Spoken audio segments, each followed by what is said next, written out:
Welcome to the last breakfast. Please enjoy the video. You begin by measuring and combining your base. 1/2 cup mayonnaise, 2 tablespoons white vinegar, and 1 tablespoon sugar. Whisk them together until smooth. This creates an emulsion that holds the sauce on the cabbage. Once the texture is uniform, add 1 tsp Dijon mustard and a pinch of salt and pepper to round flavor and help stability. Make sure ingredients are room temperature. Cold mayo resists mixing, so you get a glossy, cohesive sauce that clings to shredded vegetables. Once done with the base, you refine texture and taste. Slowly whisk in 1 to 2 tablespoon milk or buttermilk to thin the sauce. This gives better mouthfeel and easier coating.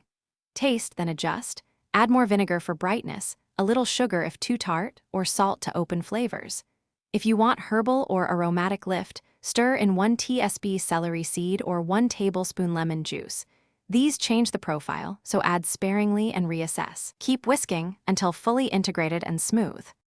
You finish by tossing the sauce with shredded cabbage until every strand is lightly coated, then chill for 15 to 30 minutes so flavors meld and the cabbage softens slightly.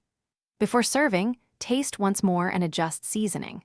If the sauce breaks or becomes watery, whisk in 1 to 2 tablespoon mayonnaise to re-emulsify.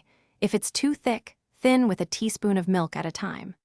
One quick fix generally restores balance, so don't overcorrect. Small increments win. Thanks for watching. If this was helpful, leave a like and consider subscribing. See you next time.